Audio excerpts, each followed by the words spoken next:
We're delighted to have Mary Frons, the author of The Trust Solution. Now hold up the book again. Sorry, I should have had you, because now it will be on the recording. Right here. Whoops. Yes. So the content for this webinar will be taken from that book. And so for those joining live, you can type questions in the Q&A. If you're seeing this on YouTube or on our sexandrelationshiphealing.com, we have lots of videos on that. Just know you're welcome to, we'd love to have you join us on these live when you can. So lots of free content on sexandrelationshiphealing.com, and work groups, the psychoeducational 90 minutes, or the couples is a 2-hour work group online, psychoeducational content, not therapy, not treatment, on seekingintegrity.com, and of course expert treatment on the Seeking Integrity site. So I'll take a breath, and Mary, I'm going to turn it over to you. You told me what we're going to talk about, but please share introduce yourself and tell and we'll get started. Okay, I'm Mary Frons. I'm speaking to you from New York today. Good morning or good afternoon, wherever you're located. I'm a therapist in practice for 25 years.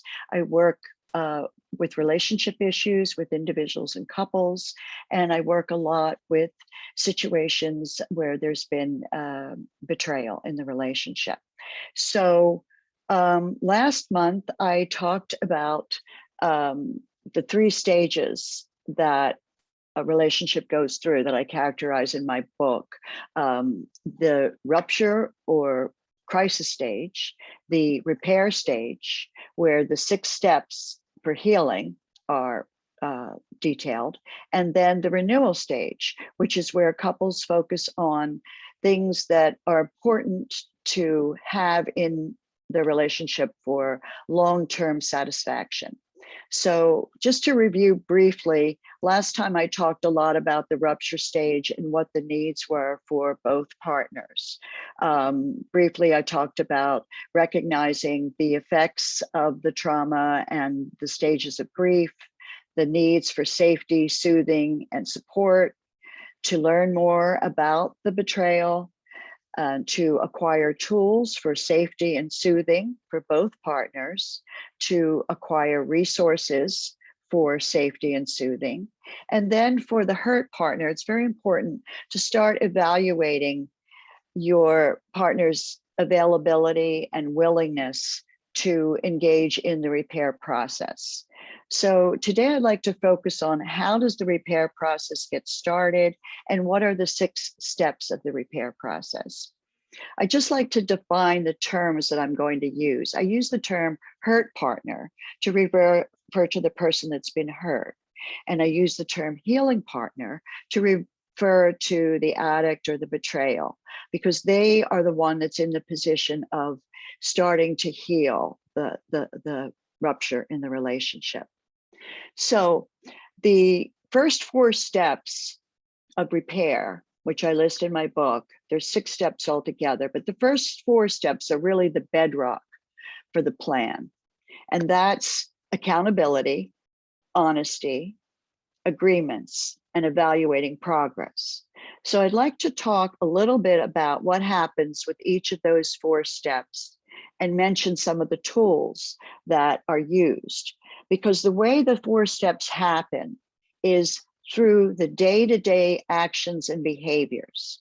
And oftentimes that's where people get lost. They say they'll do anything, but they don't know exactly what to do. And these tools are very, very useful in order to implement these steps. So as I'm talking about the steps, I'll mention some of the tools that can be used as you go through them. So for the first step is accountability. And I like the way John Taylor spoke about accountability as being recognizing the corrective repair actions in the moment. Accountability is recognizing what's needed to take responsibility for your actions. So the way the healing process gets started is by the healing partner being accountable. And how they do this is they demonstrate their wish to take responsibility for the harm they caused to the relationship. So how do they demonstrate this? It's not a one-time thing. It's something that happens over and over through this repair process. But the way they can start it is they can state their intentions. They can state them verbally. They can state remorse. They can write an accountability statement, a letter stating what they did briefly and what their intention is, that they want to try to heal the hurt and repair the relationship. And then they need to follow through with that. It's their actions, not their words, that demonstrate they're being accountable. So some of the tools that are useful here are tools like the check-in process, and I'll talk more about that later, but the 3 circles, the check-in process, making agreements, but there's many tools that will demonstrate this accountability as you move through the process. So the accountability by the healing partner taking accountability, that's how the process gets started.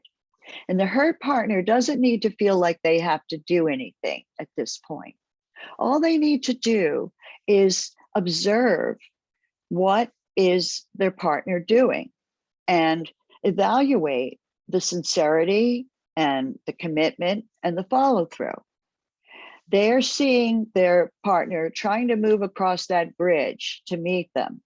And when they're ready, they can start responding to the process and join them, and they can move through it together. So the next step is where they can actually join the partner in the repair process. And that's honesty. And oftentimes what happens when there's a discovery is that only part of the information comes out. It's like, you know, dribs and drabs, and the person will admit to what they feel they have to admit to. But there's other things that are really important to understand. You have to understand what really happened in order to heal. And in order for the healing partner to be accountable, they need to acknowledge what they did. And that involves being honest, coming clean.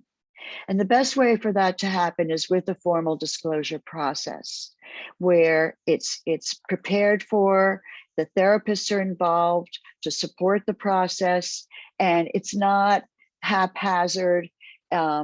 It's very successful. And even though it's very difficult and painful, I've seen such great results of a couple being able to come together once all this is put out and acknowledged. And then, like, after I'll do a disclosure, lots of times we'll do follow-up sessions where the hurt partner has an opportunity to ask further questions that weren't covered in the basic disclosure, and to really understand things about how the healing partner got stuck in these acting out behaviors, and to understand more about the addictive cycle and what's that's like, because that can be very difficult to understand. If you haven't experienced an addictive cycle, it's very hard to understand how somebody can't just make up their mind and do something. So all these educational pieces are very, very important. And Seeking Integrity has so many resources to really become educated about all these aspects, which are really helpful. So in the second step, honesty, that's where a formal disclosure happens. And I'm not going to go into the details about that. There's many books, there's many good webinars on disclosure that you can access. But basically, the hurt partner and the healing partner's therapist are present to support the process, and the hurt partner has the opportunity to list questions they would like answered, and the healing partner answers the questions. And then the information is out on the table, and the couple moves forward from there. It draws a line in the sand for honesty, that the most wounding part of all this that many partners cite is that the lies and not being able to believe what the truth is. So there has to be an establishment for the relationship going forward, that there's something that they can count on, that they can count on getting the truth, because otherwise there's no solid ground. So those attachment injuries that get so severely wounded, can I count on you? Can I believe you? Will you be there for me? They start becoming healed once honesty becomes a new platform in the relationship, which gets started in the second step. So the third step is making agreements. And many times we have implicit agreements in our relationship. That's things that we just believe that, we would both do as part of caring for each other. But as a relationship goes on, sometimes they start becoming vague, and there can be different interpretations of what they are. So it's really important in the healing process to start defining the agreements that you and your partner have very, very clearly. And that's where these tools are really important. The 3 circles tool is where there's 3 circles: the red circle, the yellow circle, and the green circle. And the red circle are behaviors that are totally off limits.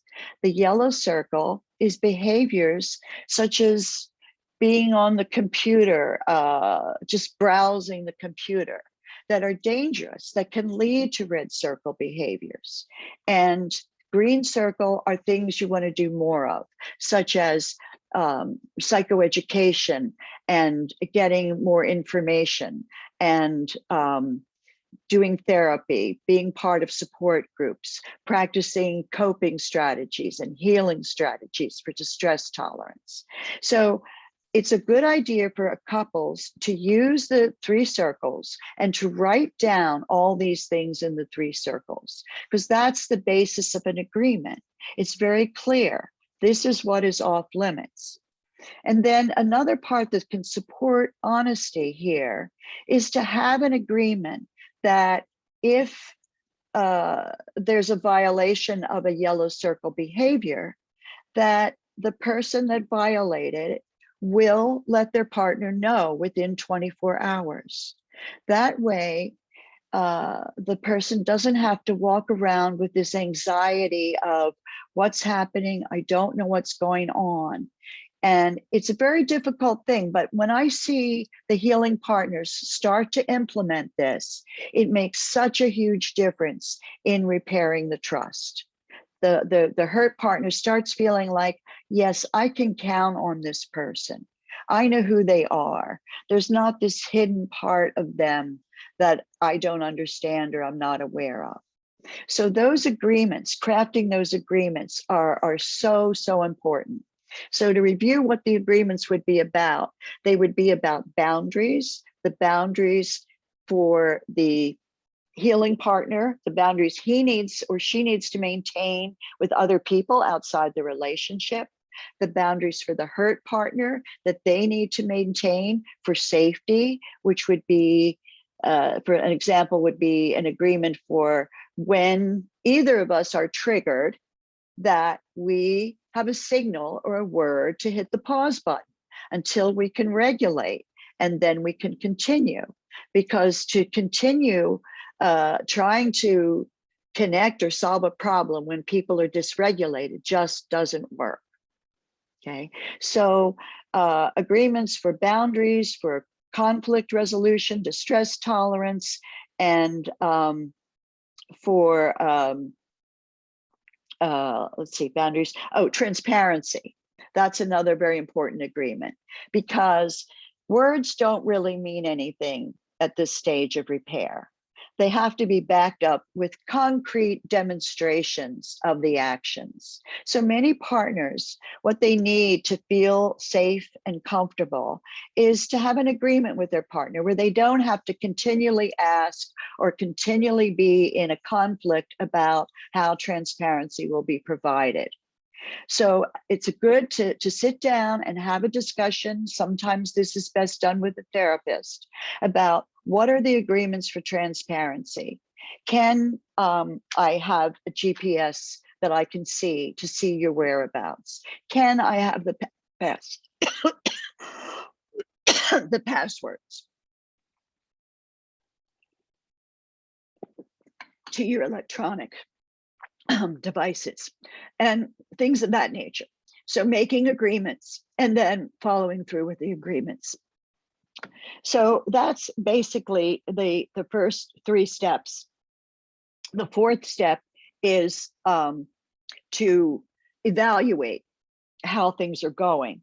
And that's where the couple can start communicating in a non-blaming, non-critical way about how they're each feeling about how the process is going.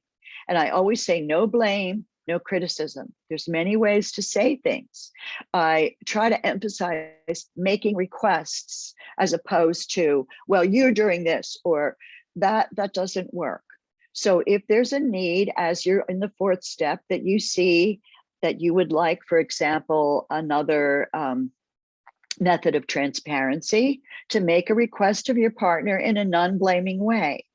And these are the ways that things get handled in a much more effective manner. So I don't know how we're doing on time, Tammy. Oh, okay. The tools, to add to some of the tools, I talked about the 3 circles, and I talked about agreements, and some of the agreements being done in writing. You know, there's a lot of specific information in my book. If you want more details, you can get the book on Amazon, and it has examples of the 3 circles that couples do. It has an example of a written agreement. And another important tool is the check-in process. And I find this so valuable and so important, and almost all the couples that I work with use the check-in process. And when they start using it consistently and reliably, then that really shifts the trust, because it's a way that the hurt partner can get their questions answered without feeling like they're the pursuer. It's a way that the couple starts implementing very positive communication strategies, which are important for the long haul of the relationship.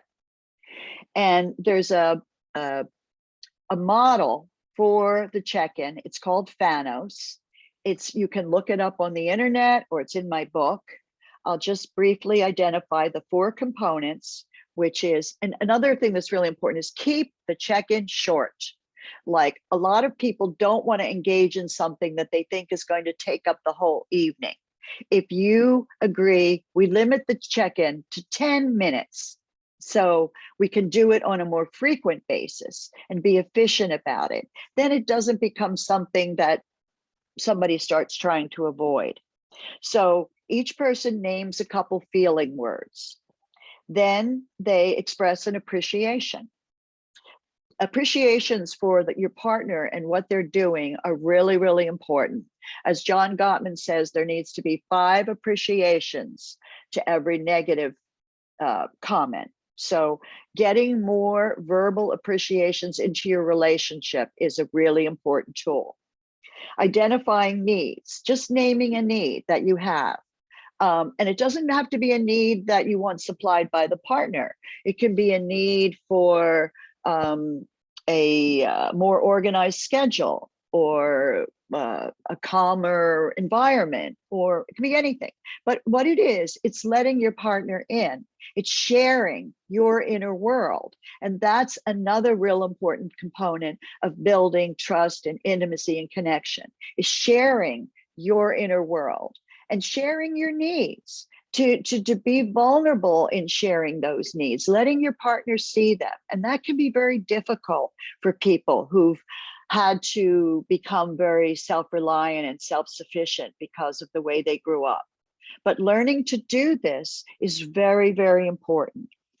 So it's a feeling word, appreciation, identifying needs, owning and taking responsibility or giving an apology. You know, recognizing our humanity, that we all make mistakes all the time, but to be able to acknowledge it and apologize or take responsibility, that's connecting.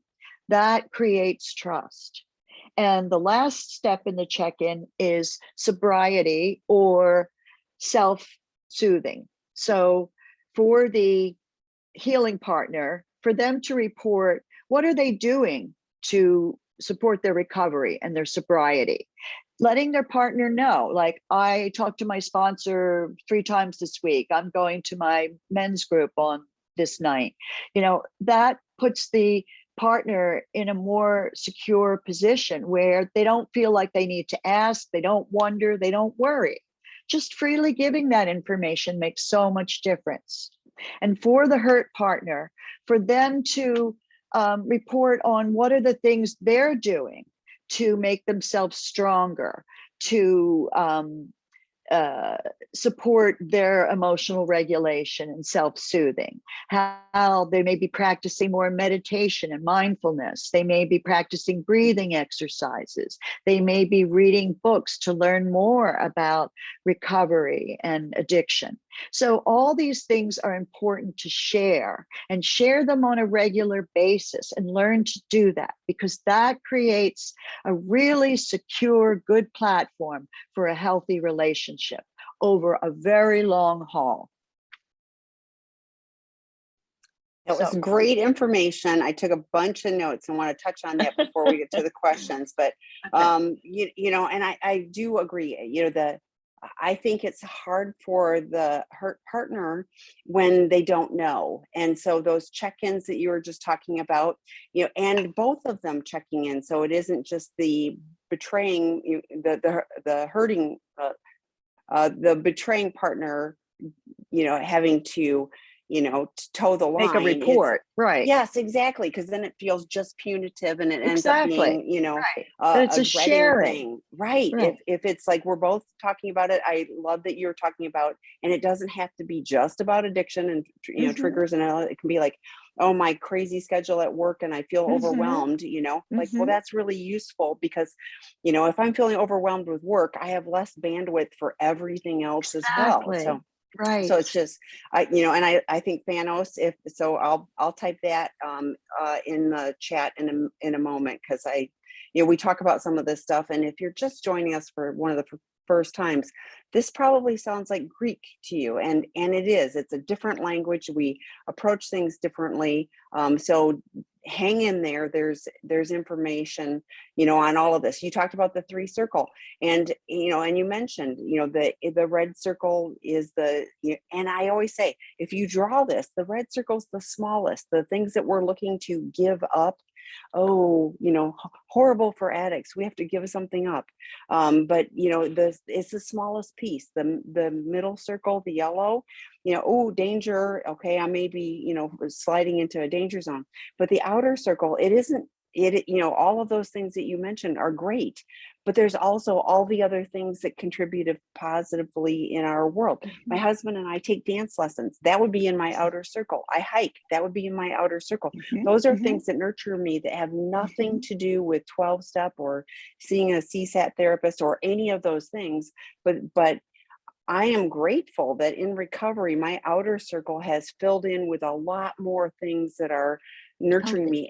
And the stuff that I had to give up is really small, and I don't miss any of it, because, you know, I have so much that I can enjoy. So I think that that's a really helpful perspective. I love that you shared disclosure with professionals. Unfortunately, I hear way too often people doing the DIY version, and you know, when I'm talking to people, they'll say, yeah, we had disclosure, and I found out they just, you know, the addict shared everything and the partner asked a whole bunch of questions, and so now they're even more traumatized because there was no plan for it. There was no working together to make sure that the therapist is helping guide the person that is giving the disclosure to make sure that, you know, it's complete, but it's also honest and there aren't gaps in things or lies of omissions, etc. but with the hurt partner, I really think it's important to, it isn't just every question that you think of, because then you'll think of 150 more questions. I've worked with some, and I do support sessions. I don't do therapy, but I've worked with some partners to help figure out what would be, what are possible questions. And I still want them to work with their therapist, but Mhm. just getting an idea of what is the intent, what are you looking for with this? And Mhm. like, you can take 150 questions and you can get them down to a really small number, because there's a theme, and this is stuff that you really do want to know and need to know. All the other stuff is looking for safety and Mhm. whatever, and can be asked in this way. Mhm. So it isn't overwhelming for either of you, but doing Right. this as a DIY project is a disaster. Just, it is, this takes real help. I think, the demonstrate your wish, and you talked about actions, and it really is, because addicts are really good at giving the lip service of, oh, sorry, oh, I won't do that again, or Mhm. like, well, you've lied about everything for years or decades, and now all of a sudden, magically, you've seen the light, and I'm supposed to believe everything you say because now you're in recovery. And that's not how it works. But the transparency, sharing passwords. I do think, like the software that it has the filtering, not that the partner has to be the police person for it, but that the sponsor or the qualified therapist is seeing a report, which just gives the person that's struggling with those behaviors that extra little time to think about, okay, my therapist is going to see this report. Do I want them to see that I went on this website? Do I want to have to try to defend myself on that? It's really yellow circle behavior, and so just having, those pieces in place that help, create that safety. But I think all of this comes back to, what is the intention? And if the intention is for the addict to continue to act out, then don't try to even pretend that you're going to, that you're working on trust and relationship. And Dr. Rob has in Out of the Doghouse, here's the things that you need to do if you want to rebuild trust. If you don't want to do these things, that's your choice, but then don't be in the relationship, because it's not fair to the hurt partner, to continue to, straddle that fence of like, well, I'm going to keep doing these things, but I really want to work on our relationship and I'm trustworthy now. I mean, that's, those two things are mutually exclusive. They don't overlap. So like I said, I will type Thanos in a moment, but we have some questions. So if you've Sure got thing. questions, throw them in the Q&A. So the first question is, why is it that when things are going good, I seem to get memories and triggers that make sure that I don't let us forget and enjoy? This is from the betrayed partner. And she said, my husband is in recovery since the beginning, almost 2 years, and doing well. So Mhm. her struggle is that he's doing well, but things are going good. And then, Right. it's almost like she's feeling like she's sabotaging it because all these Mhm. triggers and memories come up. So Mhm. thoughts on that? That's a common thing that happens with partners.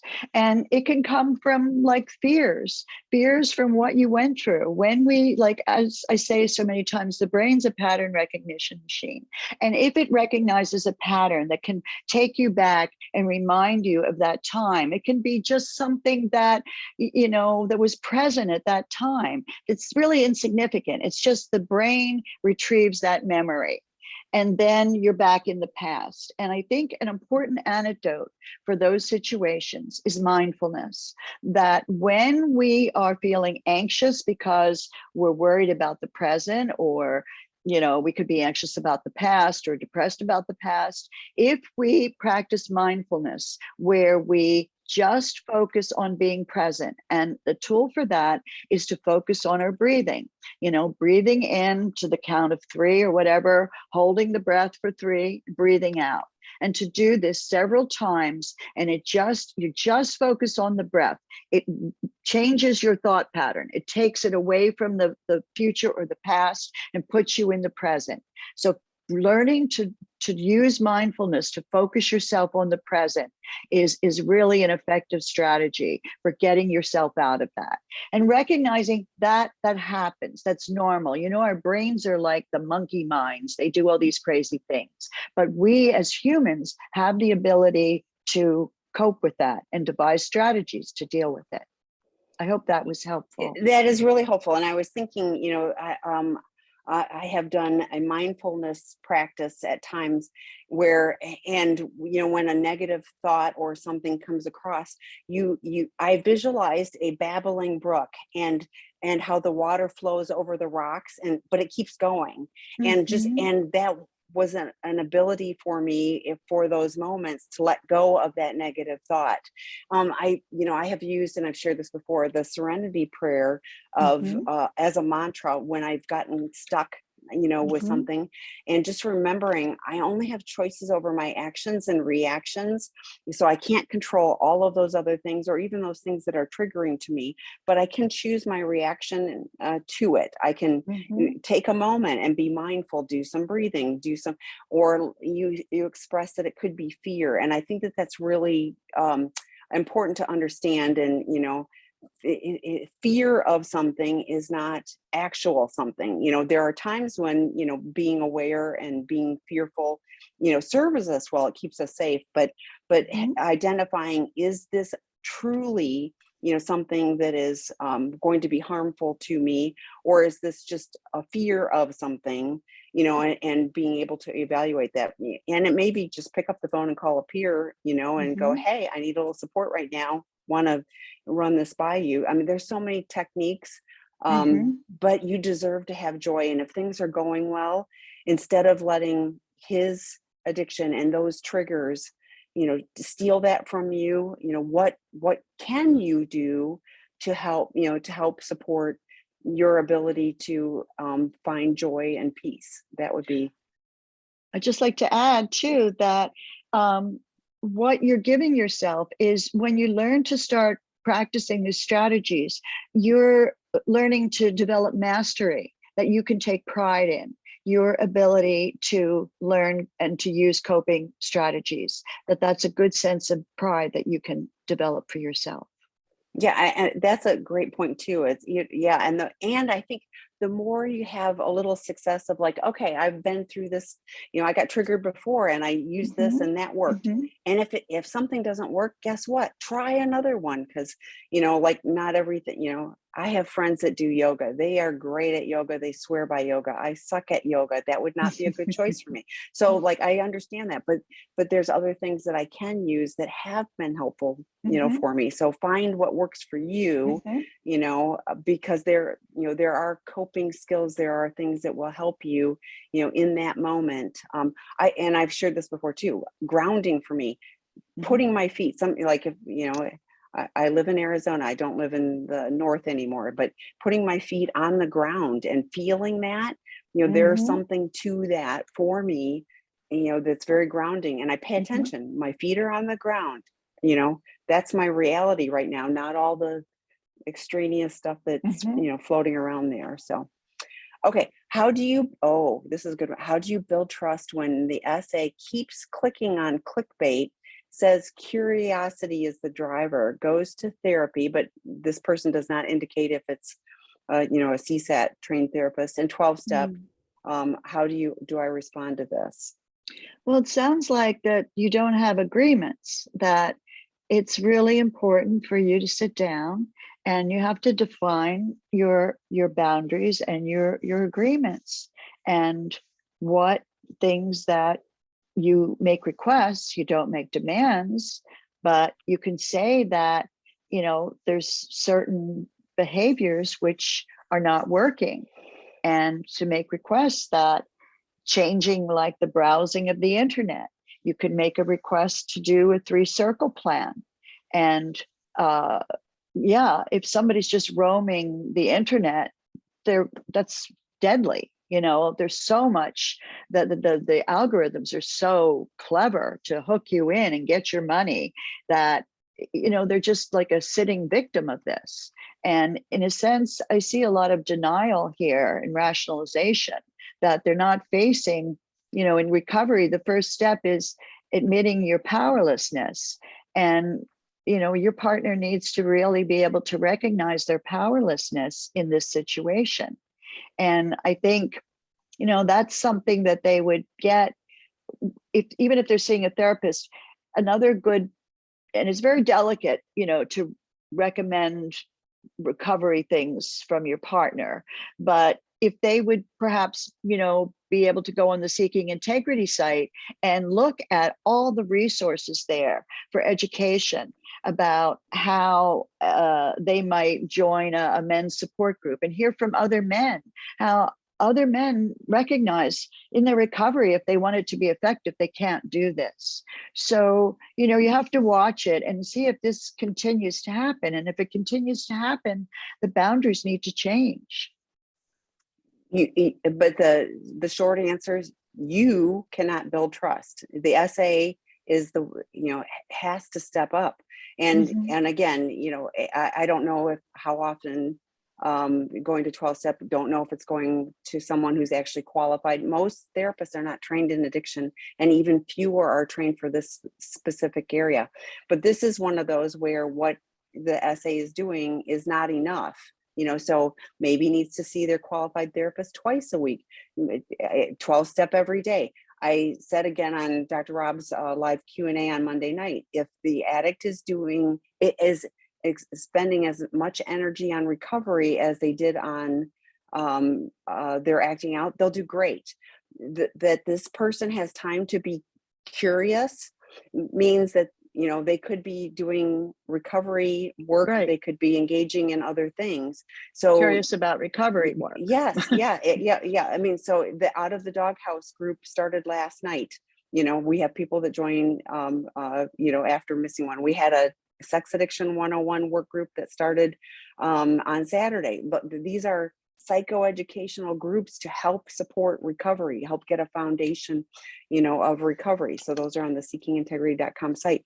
But to me, you setting your healthy boundary of what you need, because this person is not stepping into the relationship space. They are more curious and want to go do their act of addiction than they want to work on healing themselves and ultimately the relationship. So, but you can't build trust.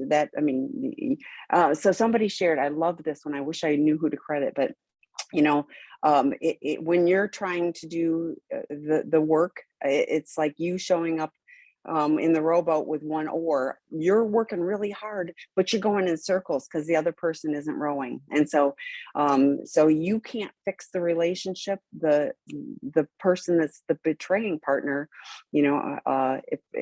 its first step is stop the acting out behavior. This at least is yellow circle. I don't know, if that's red circle, but I don't know what's on his 3-circle plan. I'm saying I don't know. But I don't know what the addict has in their 3-circle plan, but at least middle circle, if not, inner circle behavior. So as a sex addict, I have issues with trust, including my wife. Any tips on how to be more aware of my trust issues, especially with my wife, so that I can become a lot more vulnerable? That's a great question too. It's a great question. And that's a really important thing that I try to talk about.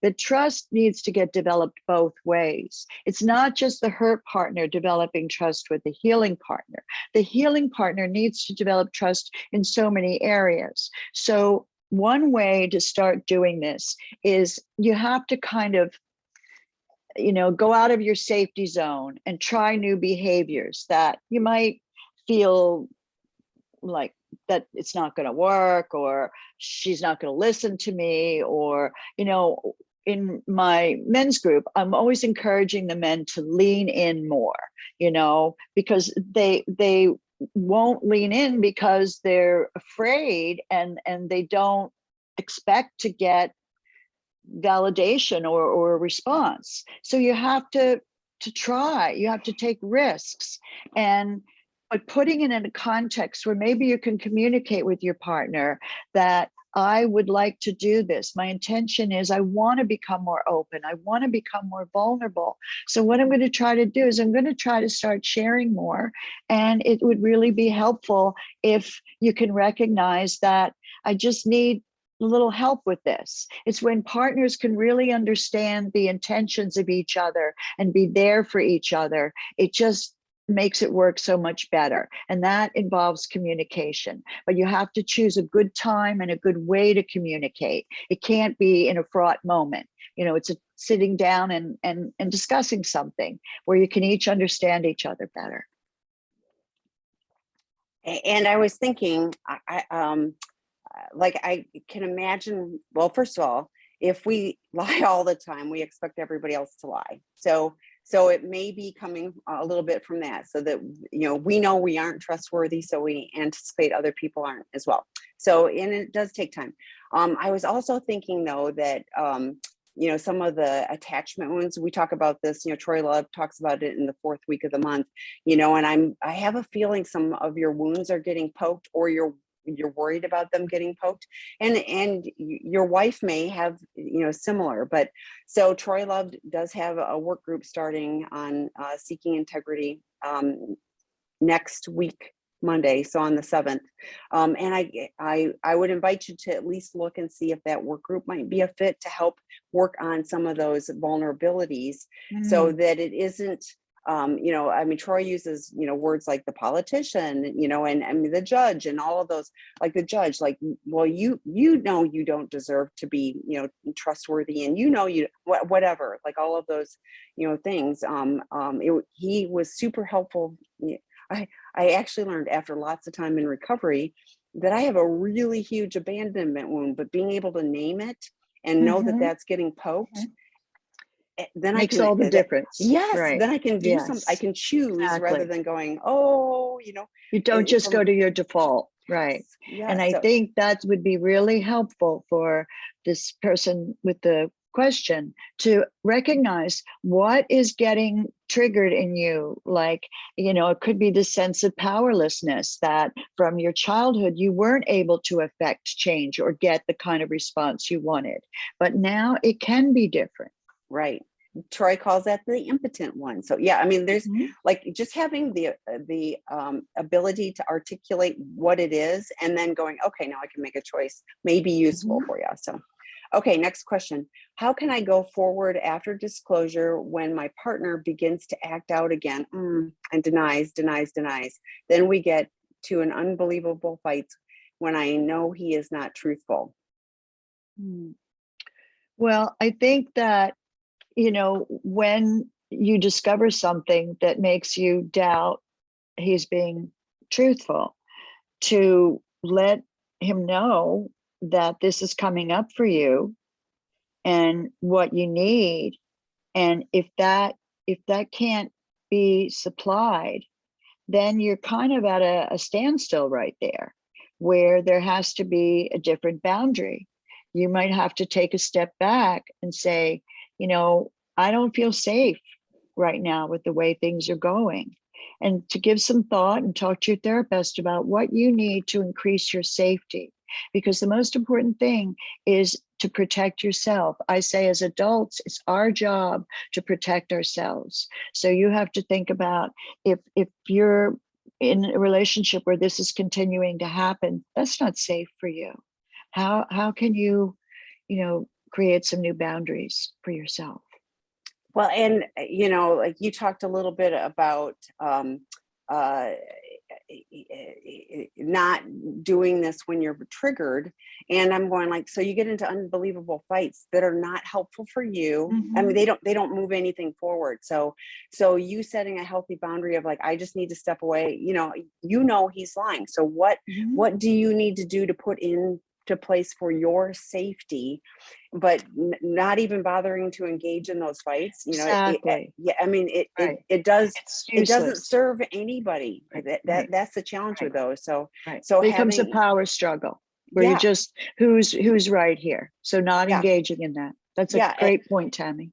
And I think it's fair for you to say, you are, I know we both know you're acting out. I don't want to fight about it, but, until and unless you're able to do these things, I mean, this is the kind of stuff I don't know if it's your partner's male, but I mean, that's what we address in treatment. So we have an amazing, expert residential treatment program, but, we have partners that, say, for my safety, I'm really worried about you. And for my safety, I can't continue like this. It might be a therapeutic separation within the home. It may be, that the betraying partner needs to leave, whatever it is.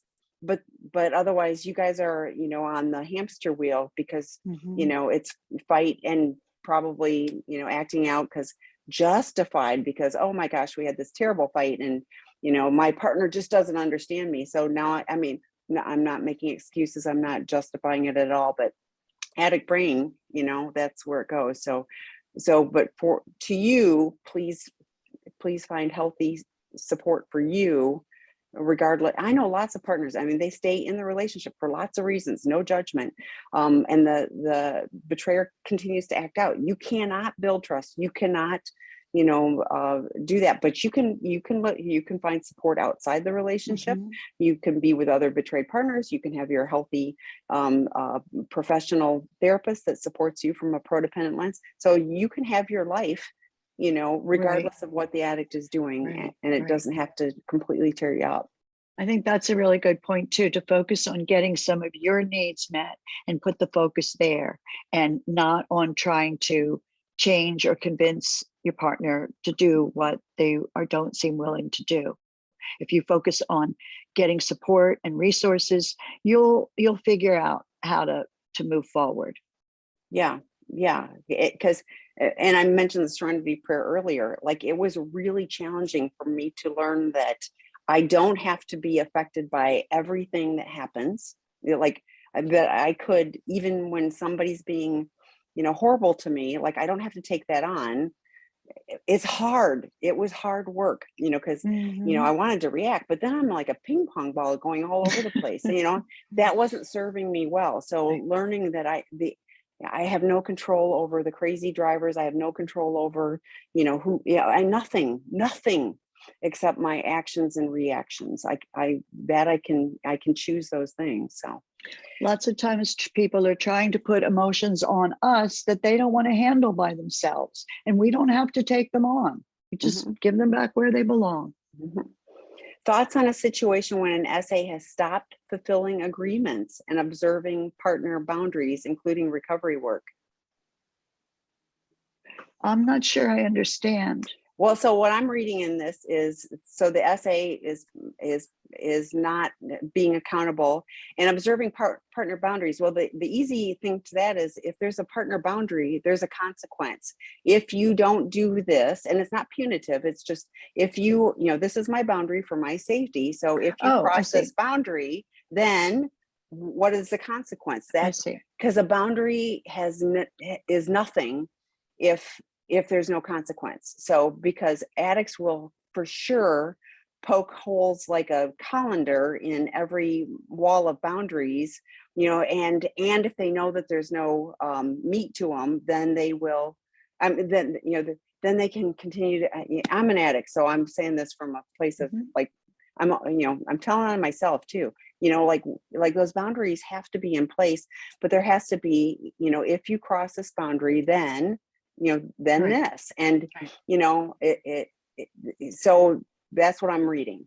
An example maybe be that if there's certain rules for your communication where you won't speak to each other in disrespectful or punitive ways, and your partner starts communicating that way, you can hit the pause button. I can't continue this conversation in this manner.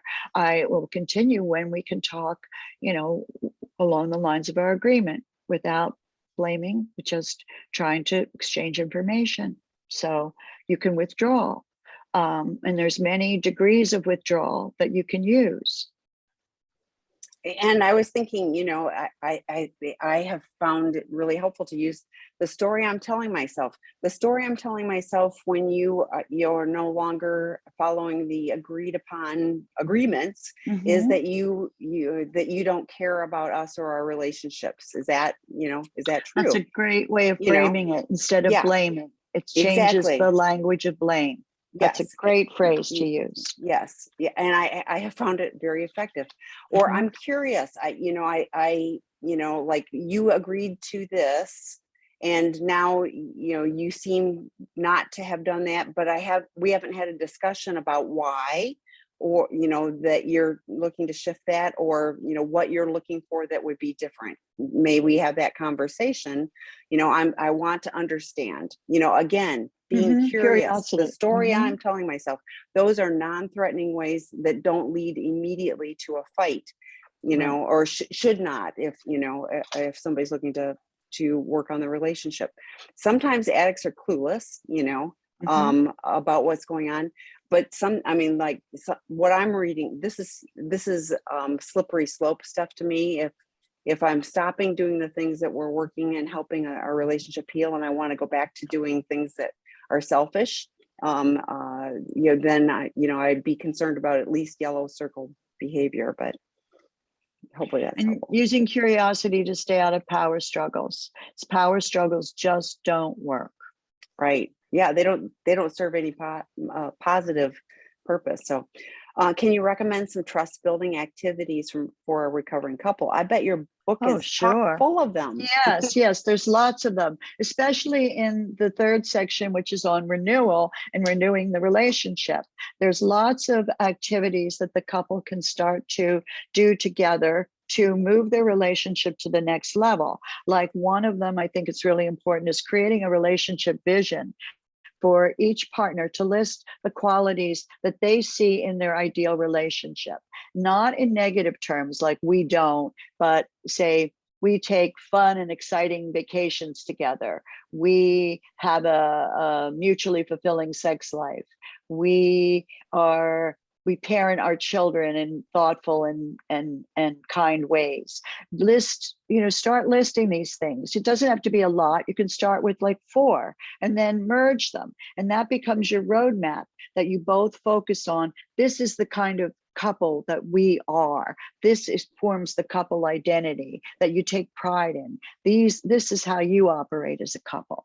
That's one. Another one in the book is, sometimes to start connecting, there's something called the 36 questions, and they're listed in the book.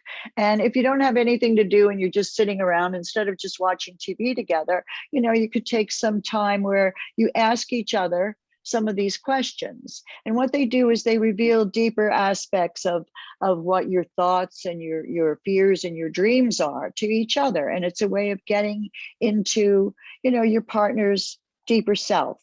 And I won't go on about this now, but it comes from this experiment by the psychologist who contended that a couple could fall in love by asking each other these 36 questions. Now, I don't know about that, but they certainly are useful as a connecting exercise. And there's many more in the book to go along with those. So, at what point in recovery does my sex addict's control issues stop? Good luck with that. What things should we be trying? Okay. So one thing that is important in the recovery journey in the 12 steps that, I've been in recovery for a very long time, and I learned so many things from recovery. To me, I see that process as it's really character building and makes people much stronger and wiser. But, as an addict, we often try to control things that we can't control. And it just sets up a very bad dynamic. So for the addict to start learning that learning to turn things over, learning that all they need to do is do the next right thing. They just need to be in touch with their personal values and act out of that part of themselves, and to take pride in the cohesion in their character with their actions. And that's where self-pride comes from. And then you turn over the results, things you can't control. All you can do is do your best and increase your awareness about what the next right thing is. And that's where therapy comes in. It helps us to become aware of things that maybe are outside of what we're perceiving at the moment, that we get more input and we become more aware. But I think in following the 12 steps, you learn a lot about the benefits of letting go. But and I hate to be the bearer of bad news.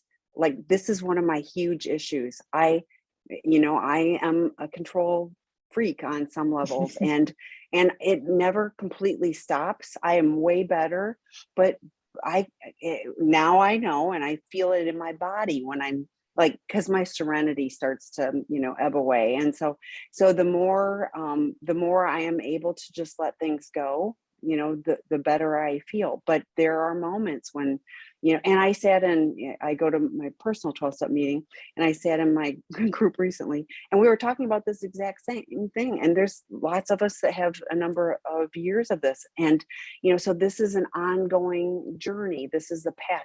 So for me, I don't think it will ever stop until the day I die. I get better at turning things over quicker, but it's a process, and that's a struggle for me. So but I think the more that's I try to great. bump up against the brick wall, and the more I have brick imprints on my forehead, then I go, that isn't really working for me. So Right. I love the way you're characterizing it. It's an ongoing process throughout life, where we constantly are trying to learn, where to build our discernment skills. So the next one is a long one, so I'm going to try to do a synopsis. So my essay pushes me away and will not get close to me because of his immense shame that he has not worked through yet. We are in the middle of disclosure process. It's coming next week. I want to be moving forward, even baby steps to trust him and for trust more, but he is stuck in shame. What do I do? This person feels helpless. So the short weight, raising kids, So let's just stop there with that. So there's lots more detail, but a person stuck in shame. Shame is, and Kristen Snowden talks about this a lot on the webinars. I put the link for where they'll be on this website. But Kristen Snowden has talked a lot about shame and how it's a useless emotion. The impotent one that I mentioned for Troy Love's work group. But you are a little bit stuck right now because once you do the formal disclosure, if he comes clean, that should be a huge help in him diminishing some of that shame. But shame is, Dr. Rob talks about this a lot too. Shame is self-serving. Oh, woe is me, I get to feel so bad about me, and it does keep you pushed away. So for what you can do, you can be you can have healthy boundaries for you. You can invite them in, you can invite in conversation, be curious. The story I'm telling myself when you push me away is that, that your shame is, what do you need to do to go work on your shame? Go call your sponsor. And the more he works on his recovery, that is the hugest shame reducer is. Exactly. Yeah. So what are your thoughts, Mary? I think that, shame is about the past, and it's going back to the past and being in the present and shifting the perspective to, what do I do now? What actions do I want to take now? Getting out of that neural pathway of the shame into the present, and recognizing your ability to choose in the present, that you have the ability to choose the next right thing. And that doesn't involve shame, choosing the next right thing. Also, the support groups, and like you said, the recovery process is the biggest shame reducer. There's a wonderful thing happens in recovery that I didn't learn about until much later, which is that all these negative things become lifted and life becomes easier. And you don't, when that certainly happened, and it was like, oh yeah, they said this would happen, and it does. It's just by becoming more in touch with yourself and more congruent with your values and your actions aligning, this shame starts drifting away. It's part of the past, and it's letting go of the past and recognizing the person that you are now, that you're in a transformative process, and that you're becoming something different, and to focus on what am I doing today to act out of that person that I'm becoming. Yeah, and I am a big 12 stepper. So what I see is a person that has not really done the steps because they're still stuck in that. The fourth, fifth, sixth, seventh, eighth, and ninth step, which Kristen Snowden did a whole series on that as well. We've got lots of resources on that, but those are the biggest shame reducers too. The promises in 12 steps, the promises all come true, but we have to do the work. So he sounds stuck. And how we get unstuck is we do more work to get free of the shackles. So, and last question, go ahead. Oh, people just don't know what to do, but 12 steps will guide you. All he has to do is show up at a meeting and engage in that process, and the process is there. Yeah, but just going to meetings, I mean, I know lots of people that warm seats in meetings and don't really make any progress. In fact, they relapse because I shared this with my clinical team this morning. I learned early in recovery, the elevator to recovery is broken. Please use the steps. And they hadn't heard that before, but it really like that. I haven't heard that. And that's either. only one piece of it, but like, when people talk about, well, I'm going to my therapist and I'm doing a 12-step meeting, my addiction was 24/7. I needed way more help than that, and fortunately I leaned into it, even back in the olden days, when I was first going to meetings, I was going to like 10 meetings a week. Best thing I could have done, because like the person said, I'm curious about the clickbait. I didn't have time to be curious because I was doing recovery work. If I'm sitting here on my phone going, oh yeah, clickbait, that's a problem. So last question before, go ahead. Okay. Just one more quick thing is the old prescription was 90 and 90 when you're starting recovery, 90 meetings in 90 days. And that works so well. I can't recommend that enough. So it's a good start, and people go, oh, I don't have time. I'm like, you had time for your addiction. You have time to be online to look at porn. Trust me, you can find an hour a day to do something different. So, okay, how bad do you want it? Okay, the directions for Fanos say this is not a time to give feedback. If not during the check-in, when can feedback be given, especially with someone who is avoiding having conversations and important issues? Do you want to go first, or? So I am a big fan of scheduling time. Maybe it's Tuesday, Thursday, and Saturday nights. We're going to schedule 20 minutes to talk about things different than the check-in. Hopefully daily, just briefly. Right. But we're going to. So then so it isn't 24/7 that somebody's going to come at me with, what about this? Right. It's like. Or like, oh my gosh, I got so triggered. Well, write it down, and then it's held, and then during that 20 minutes, like the addict can call their sponsor before and call their sponsor afterwards, and be prepared, do mindfulness, do whatever to be prepared. And it's a safe place, not to fight, but to say, oh, here's some things that I've written down. I loved what you shared too about like, the 5 positive things, like I think even with with these things, Mary, I'm so grateful, to see that you're going to your 12-step, that you're really engaged in doing your therapy. I was really triggered, when I saw you take your phone into the bathroom, because the story I'm telling myself when I see that is that you're going to, click on that clickbait, I mean, those kind of things, but having some positive, but talking about what's really going on, but having it 20 minutes, not 4 hours of, we're going to keep talking about this. Right. So I think what you said is really, really important, that the check-in is one thing. You don't want to corrupt the check-in and turn it into something else. Leave it in its form that it's meant to be in, but you can schedule time. And in my book, I talk a lot about this, and I'll talk about this in the future, about conflict skills and communication skills of how to talk about these issues, that you request time of your partner to talk about a concern. Just a concern, and no blame, no criticism. And then there's a formula for how you go about opening up the conversation. And the one thing that's really important here is that you don't want to have a power struggle, each person trying to hijack the conversation to what's important to them. The person that asks for the conversation to express a concern, you start with their concern, and it needs to be fully heard and understood first. So there's a whole way of talking about these things apart from the check-in. It should be a separate process. You will have to talk about some of those skills on future webinars. So thanks everybody. We are past out of time.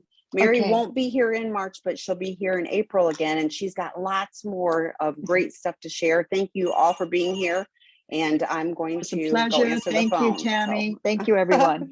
Bye-bye. Bye.